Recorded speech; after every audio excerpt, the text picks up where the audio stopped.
the Speaker's announced policy of January 3rd, 2025, the gentleman from Arizona, Mr. Schweikert, is recognized for 60 minutes as the designee of the Majority Leader.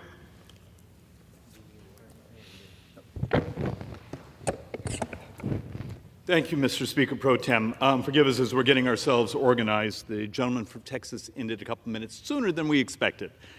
For anyone listening, whether it be staff, another member, anyone that actually gives a darn, give me your first 4 minutes, because the first 4 minutes is I need to explain why we've been joking about it in a dark way.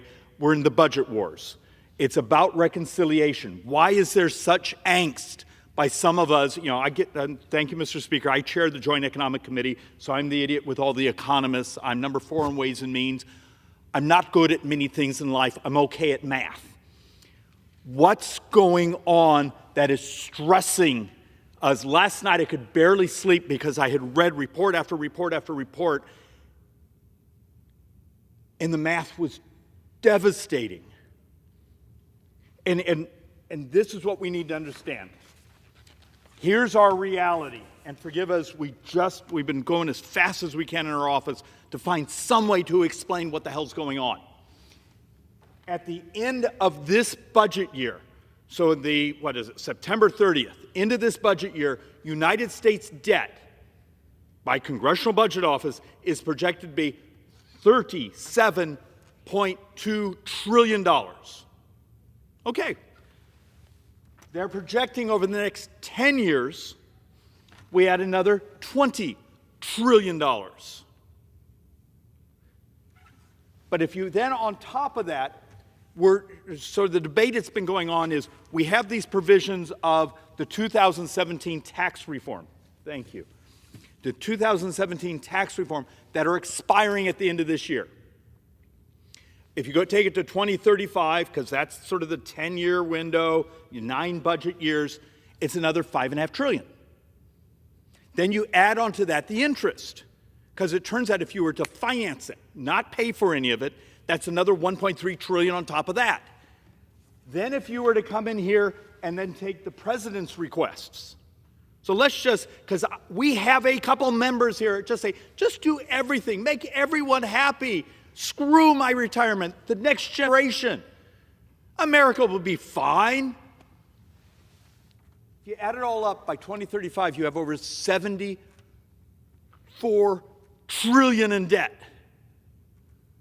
You're somewhere in the 155 or so % of the entire economy is borrowed. Today, we're a little less than 100. So the point I'm trying to make here, even if you do the calculation of publicly sold debt, because as I've tried to explain, you have like the Social Security Trust Fund, which is gone in 8 years. But we borrow the money out of that and we do pay interest on it. But if you take everything where we sell bonds to the world, to each other, to our retirement accounts, to pensions, when the day we got elected, Mr. Speaker, so long time ago, what was that? November. U.S. sovereign debt that was held by the public was around $28 trillion. These numbers right now say that number that took, 240 years of publicly held debt, we intend to double in 9 years. In 9 years, we're going to functionally add another $28 trillion of publicly held debt. Actually, a little more if we do these things on finance. Finance them and don't try to pay for them. This is my 4-minute spiel. When you see some of us stressing out, when you see some of us, he's being disharmonious. Maybe it's because I own a damn calculator. If these numbers don't make you pucker up and scare the crap out of you, you don't understand. Yet the hallways around here are full of people that demanding we give them more money. Or they want more barriers to entry. Or they don't want to change their business models. They want to do it in archaic fashions. Because it might make them have to compete. This is no longer the next generation. This is your own retirement. Look, I accept, I'm traditionally, I tease behind this microphone, I'm pathologically optimistic. My wife and I were both 62 years old, and we have a 2.5-year-old. We've adopted, but we also have a 9-year-old. When my little boy is functionally 24 years old, the math says every single tax in America needs to be doubled just to maintain baseline services. The wheels are coming off. Do you really think the bond market? Oh, we want to keep buying U.S. sovereign debt, even though you've gone and doubled it in 9 years. You don't think we're going to start to pay? We did a math problem a couple weeks ago on this floor, and we showed that if we stressed the bond markets, if we got up to a 6% handle, and it wasn't that many decades ago, U.S. sovereign debt was kissing up around 6%. In 9 years, 45% of all U.S. tax receipts went to interest. You think this is a game? The bond market is on the edge of running this country, not us.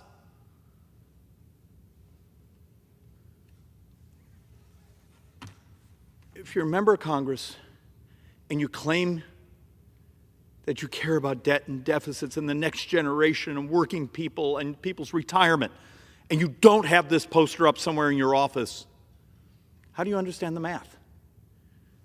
The wheels are coming off. And I'm going to show in a bunch of these slides, there's a path. We can produce some level of stabilization. It means doing really hard things, which you know how good we are at doing hard things, because once again, there'll be an army of people outside the door all upset with us because we're trying to do hard things. You've known this has been coming for decades. When I was an idiot kid, in the 80s, I remember my statistics professor. She basically did a chart, this is like 1983, saying, okay, here's baby boomers. This is going to happen. There's this huge bubble. The thing we weren't prepared for is U.S. fertility rates started to collapse in 1990. We don't have enough young people. I'm going to show some charts of how hard it is to keep up productivity and growth. And it's not just the United States. It's all across the world. There's a shortage of young people. But we're going to pretend we can just grow our way out of things. That's complete, not untruth.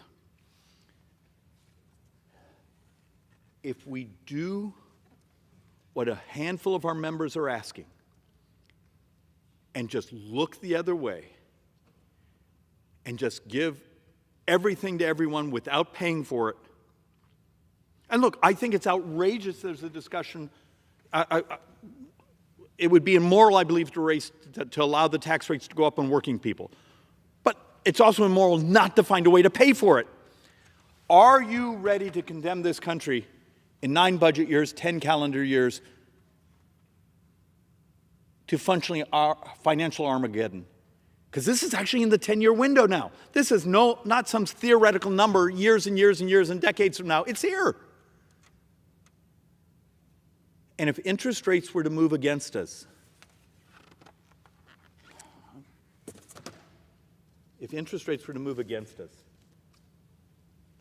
it's functionally almost Armageddon. I'm gonna skip. I'm gonna bounce around a little bit. So think about this. Why are some of us trying so hard to get as much in the way of modernization, cost changes, those things? So we have $5.5 trillion, if you do the 2035, of expiring provisions that would raise taxes on our brothers and sisters in this country. We need that not to happen. But understand its actual cost. It's not only the $5.5 trillion. If you just did it, if you just pass it, it's another $1.3 trillion of interest over those 10 years. That means in 2035, the interest handle for America is $2 trillion a year. Just interest will be $2 trillion a year in 9 budget years if we don't find ways to do offsets. How can this not terrify people? Are there people in the White House that have calculators? Are our brothers and sisters here, do you really think the debt markets, we want to buy that much more U.S. sovereign bond? Look, There's a funny fact, interesting factoid, it's not necessarily funny. The world today has the highest ratio of debt since the Napoleonic Wars. And if you remember your history, after that there was years and years and years of misery as governments tried to figure out how to unwind and go to war with each other and those things because of the depressions that it caused. We're not the only country binging on debt. And I'll say this a couple times, and it's the one thing that gets me really hateful emails and text messages. 100%, well, almost 100% of the next 10 years of debt is interest and demographics. Almost all of it is Medicare. Our brothers and sisters, people like me, baby boomers, gray hair, we're moving into our earned benefits. We didn't set aside enough money, and we've been unwilling to modernize how we deliver services because it annoys the lobbyists and the people at home, and people get uncomfortable. Oh, David, you want to use technology. You don't have a choice. You just don't have a choice. It's not my feelings, it's math. But you start to look at this. If you look at the data right now, if we were to do the expiring tax provisions within the budget window, the United States will pay $2 trillion plus a year just in interest. And that's at today's interest rates. That's without even a calculation of raising interest rates going up.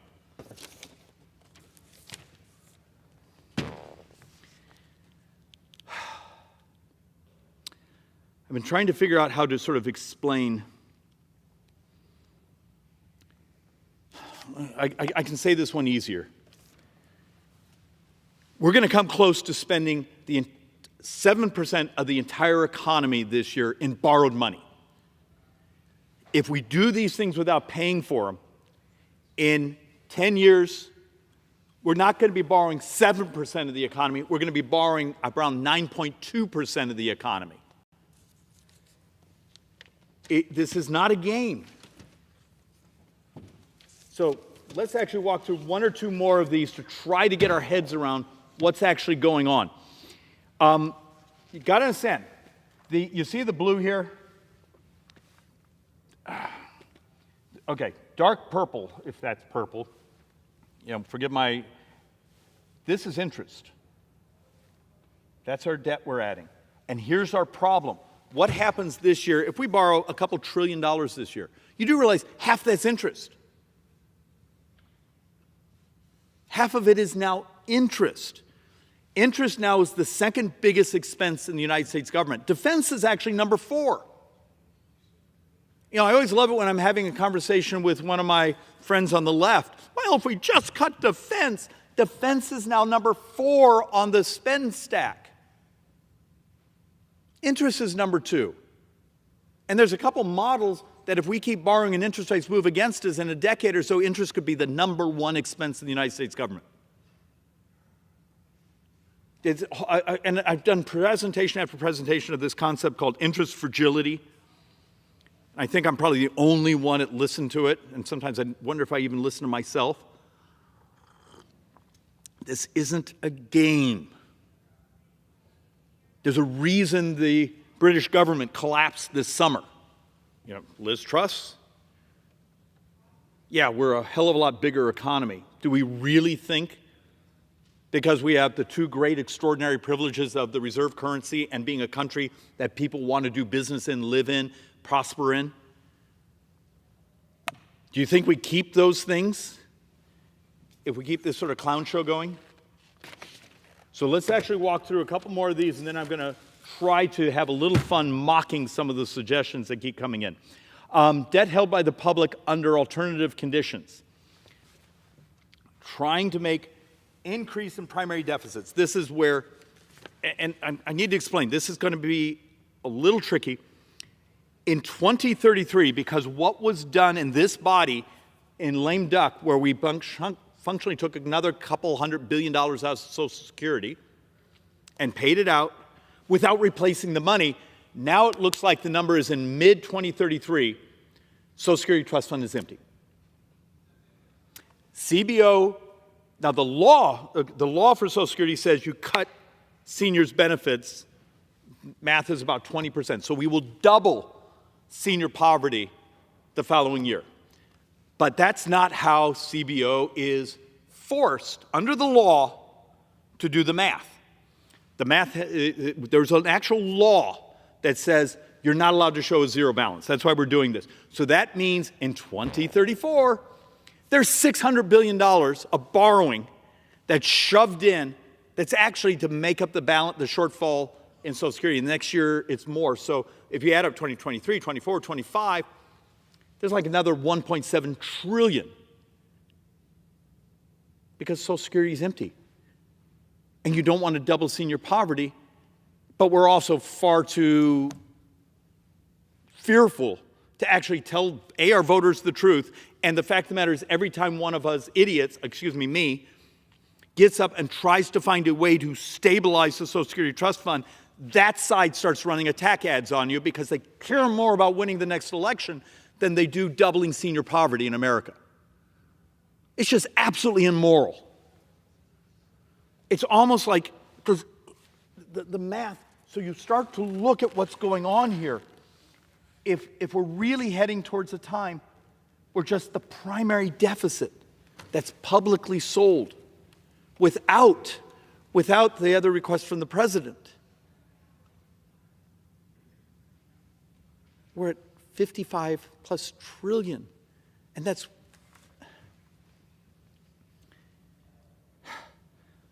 we're playing a very dangerous game here. And yet, my sense of frustration is off the charts. And look, this one's, it's very simple. Within the budget window, publicly held debt, not also the borrowing from the trust funds, publicly held debt, if we were to do the expiring tax provisions without paying for them, we're at 149% of debt to GDP. We will functionally have raised U.S. debt by 50% in 9 budget years. So how many members here ran on a promise of, we're going to save America, we're going to save our retirements, we're going to save our kids, we're going to save the future, we're going to pretend math doesn't exist? Because this is what's going on. So let's actually walk through some of the ideas that have been coming into our office. And when I do this, yeah, there's going to be a little tone of sarcasm, but it's more for my own personal amusement. Trying to help people understand how big 12 zeros is. Trying to understand how difficult this math is. Because if I watch one more idiot on cable television saying, all we have to do is this, look how wonderful that is, that's not the math. So let's actually have a little fun here.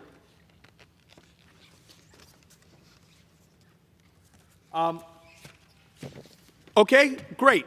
Wall Street Journal yesterday said, hey, there's 40,000 federal employees which have said they'll take a retirement package. Okay, I'm ignoring, hey, if they took the package today, we pay them through the rest of the year. I'm just ignoring that math. But what is 40,000 federal employees times an average salary? I think we used 106,000, which we got from one of the reports, and you just multiply that. And understand, and this is the conservative number, we're borrowing about $6 billion a day. That 40,000 federal employees leaving is a single day of borrowing.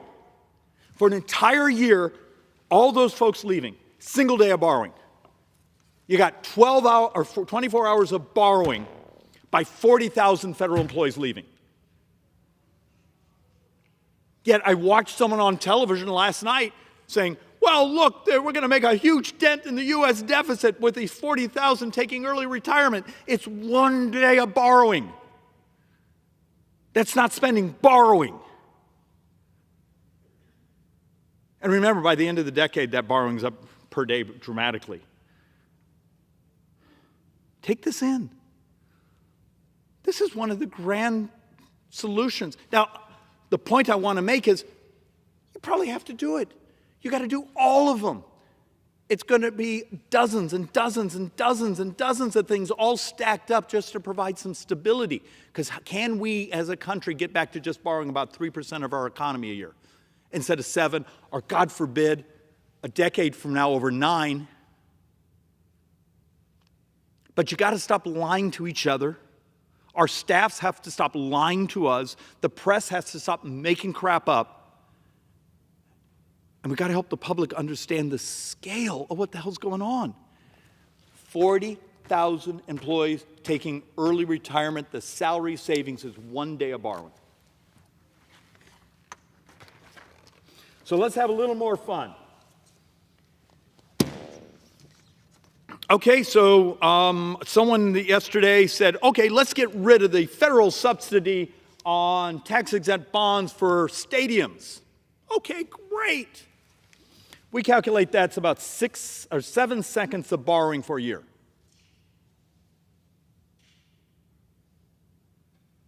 Seven seconds. But this is worthy. Yeah, I'm going to throw it in the stack, but is this really your debate line? We're not going to subsidize tax-exempt interest for billionaire sports team owners? Great. Okay, fine. But it's 7 seconds. So let's do a couple of the really popular ones. Absolutely, we're going to have to do some of these things. Suggest cut their, Department of Education salaries. So if you get rid of the Department of Education salaries, and I think this is all of them, is about $2.75 billion. So we just wiped down, remember, you still got to transfer the loan portfolios and all those things, but you just got rid of the employees. You just covered 9 hours of borrowing. 9 hours of borrowing. Am I starting to make a point on the scale of what we have to actually tell the truth and deal with? So let's have a little more fun here. One of my favorite ones, because I had this the other day, let's get rid of health care for those who are here illegally. Okay, now most of the math we did here is Obamacare subsidies for DACA recipients. We come up with about this is the emergency services for undocumented. So we calculate that to be about $2.1 billion a year. This is the emergency health care on undocumented. Okay, got you another 9 hours. So let's actually go to something a little bigger. Let's get rid of the foreign aid. Okay, foreign aid's gone. You got yourself a week. How many times of those of us on the right, I've been in a debate with another Republican, if we just didn't have foreign aid, we'd be fine. Okay. Now, you've got to deal with the reality of what that does to our military, our footprint in the world, protecting the reserve currency. Why are we the reserve currency? Because we have a footprint, we protect the trade routes, but look, you should know that from your history. But you just wiped it out. You just covered a week of borrowing. Am I starting to make a point here? This is why it's hard. Close the carried interest loophole. Okay, it's about, my math is actually not 12, it's about 13 billion over 10 years. Okay, so it's 13 billion over 10, so you got 1.3 billion. So I'm going to talk around the chart.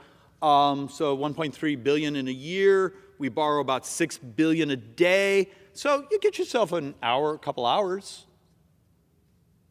But it's a great talking point. We should get rid of that carried interest on those rich people. Fine, but don't act like it actually solves something.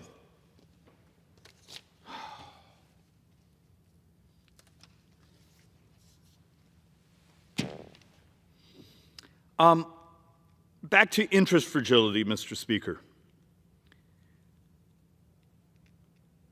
One of the discussions, and this is a little geeky, but it's really, really sort of important.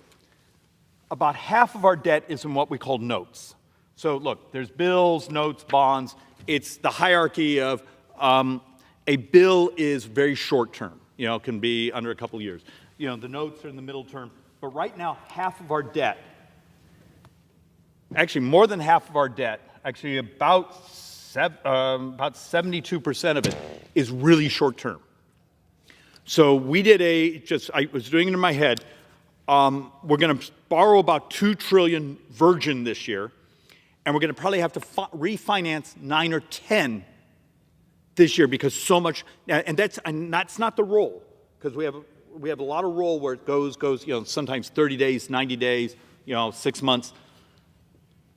If interest rates move against us, it moves into U.S. debt calculations. Within a year or two, it's all in there. And that's why there keeps being this discussion of, could we go out further? If you want to know what others are, those are the inflation adjusted bonds. But that's why you talk about interest fragility. If suddenly the world goes a little haywire on us, our inflation ticks up and interest rates go up, it pounds the United States, because the previous administration and the one before that, and heaven forbid back into the Obama administration, they stayed very short on the curve because it was a little bit cheaper. The danger of that is if interest rates move against us, it's a technical economic term, we're absolutely screwed.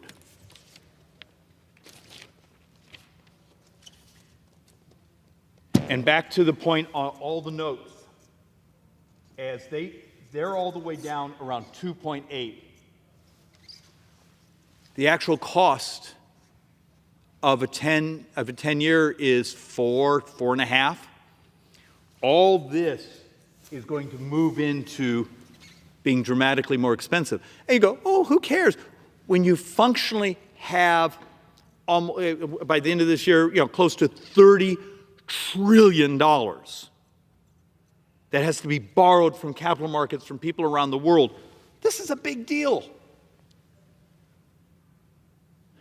I showed a little while ago if we were to just finance the $5.5 trillion of expiring tax provisions over the 10 years, that's just $1.3 trillion, just financing that. Now imagine the movement on everything else.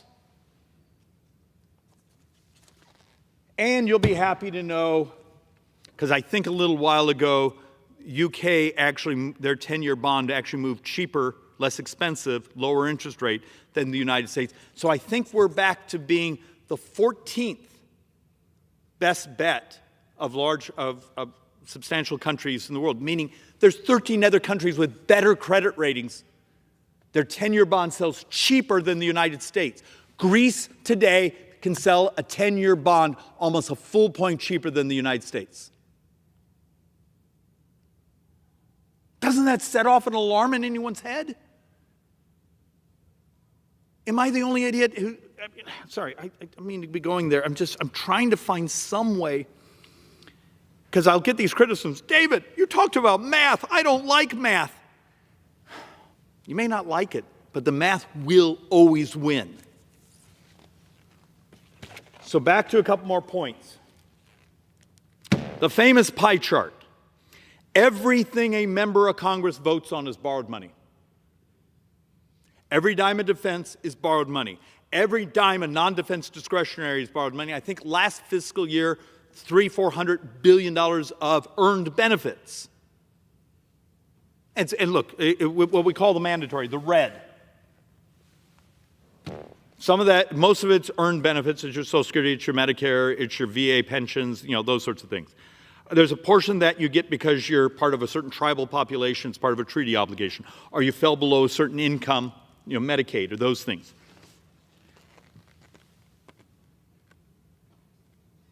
You're basically now in a world 75-25. But the numbers are actually better now. So in 2024 fiscal year, for every dollar the United States took in tax receipts, we borrowed $1.39. We spent $1.39. So $1 in, $1.39 out. But it's better now. Now, for every dollar we get in, because tax receipts are actually up, we spend $1.36.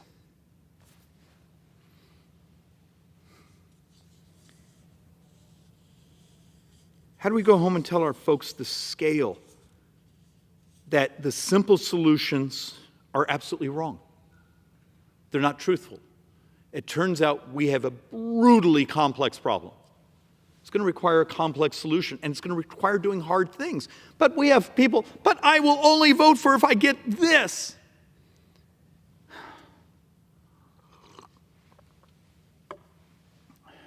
And those are the very people who I promise you aren't watching this presentation.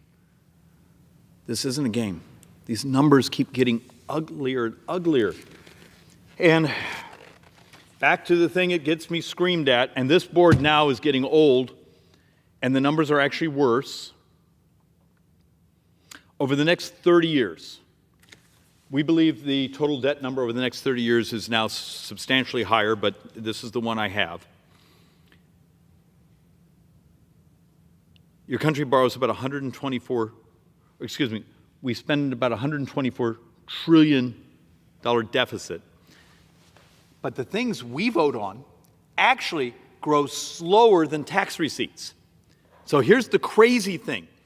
The defense and discretionary, if we had actually followed the sequestration, which we'll bust those caps. As a matter of fact, that's part of the discussion we're having right now is, it makes some of our folks unhappy, so we're going to bust the caps. But if we followed the actual law, in 30 years, defense and non-defense discretionary actually have what we would call a $9 trillion positive. They grew slower than tax receipts. But Medicare and Social Security actually together produce about $116 trillion in deficit, and it's just those two programs and their interest. It's not Republican or Democrat, it's demographics. But telling the truth about demographics isn't great politics.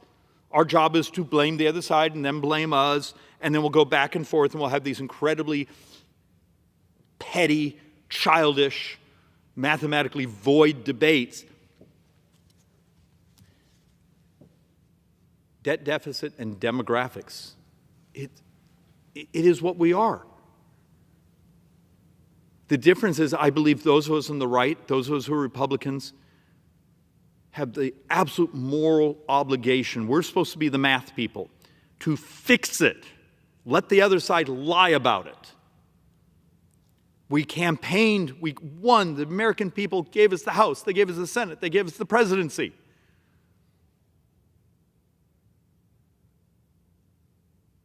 And suddenly, the obligation, we did all this moralizing, and now we run away from the difficulty. So let's actually now have the other thing where I'm going to start to really make a couple of my brothers and sisters annoyed around here. United States, according to the Census Bureau from last month, will have more deaths than births in 8 years.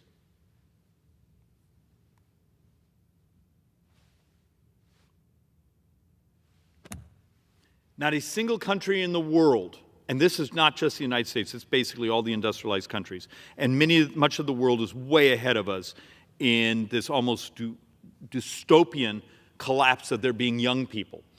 No other country has actually been able to change natalist fertility rates, whatever pop culture word you want to use.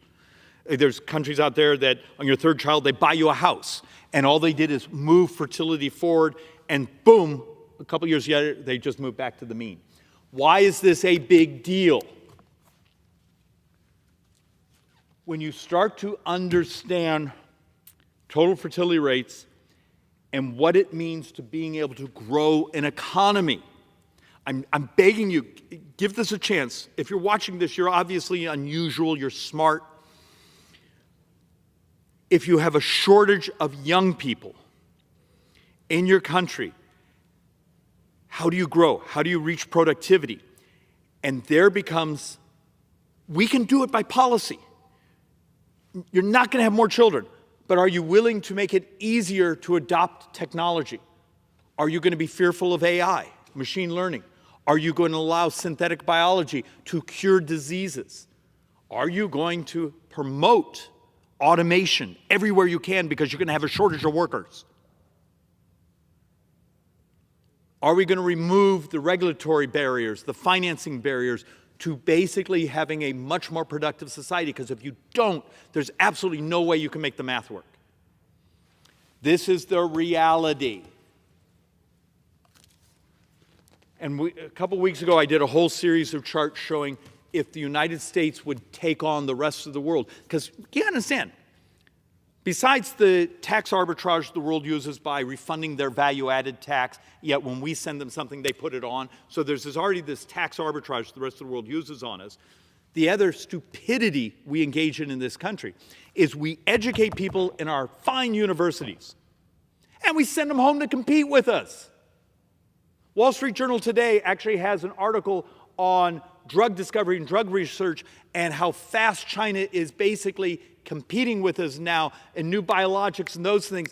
And the basic premise is that we educated the very people that are competing with us because we sent them home because we're idiots.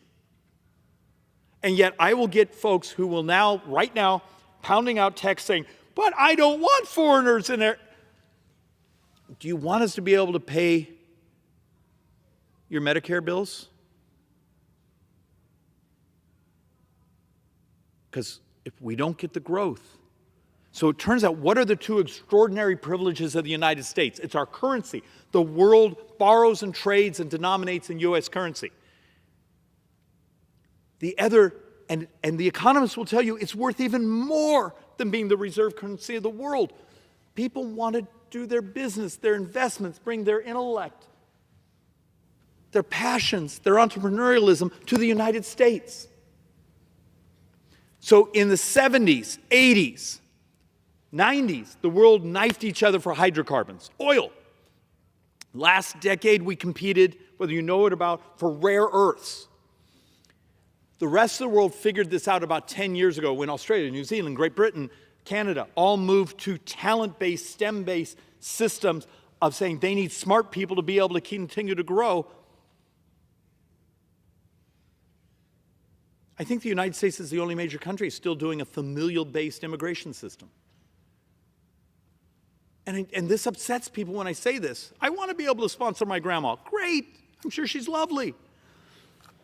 But from an economist standpoint, if we are going to survive as an economy, and particularly if we're about to put together a package on how we're going to cover the $5.5 trillion of expiring provisions by saying, here's the cuts, and we're going to build growth in, are we willing to do the things that are required to hit that growth number? Well, it turns out, yes. Modernizing regulation, great. Turns out, as an economist, you can't hit the number without a talent-based, STEM-based immigration system. You just can't. Because here's your problem. We built the models. So if we're going to extend expensing for research and development, so we're doing things better, faster, cheaper. What happens when the very companies that are doing that, the research labs that are doing it, continue to show up in my office and say, we can't get enough people.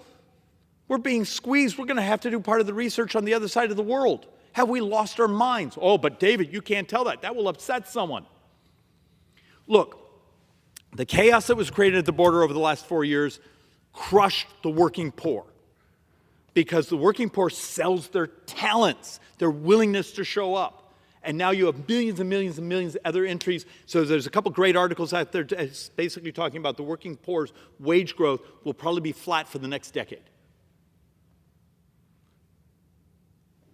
But there's also part of that same report says you're getting close, I think it was $900 billion, so almost $1 trillion over 10 years of new tax receipts if you move to a STEM-based, talent-based immigration system. And the next decade, it's parabolic. It just explodes because that way you're integrated in the economy. Are we allowed to have that conversation, Mr. Speaker, saying, okay, we're going to do this, we're going to tell ourselves we're going to start growing at these great rates? Are we going to do the very tools that allow us to grow, that allow us to prosper, to allow us to raise the productivity.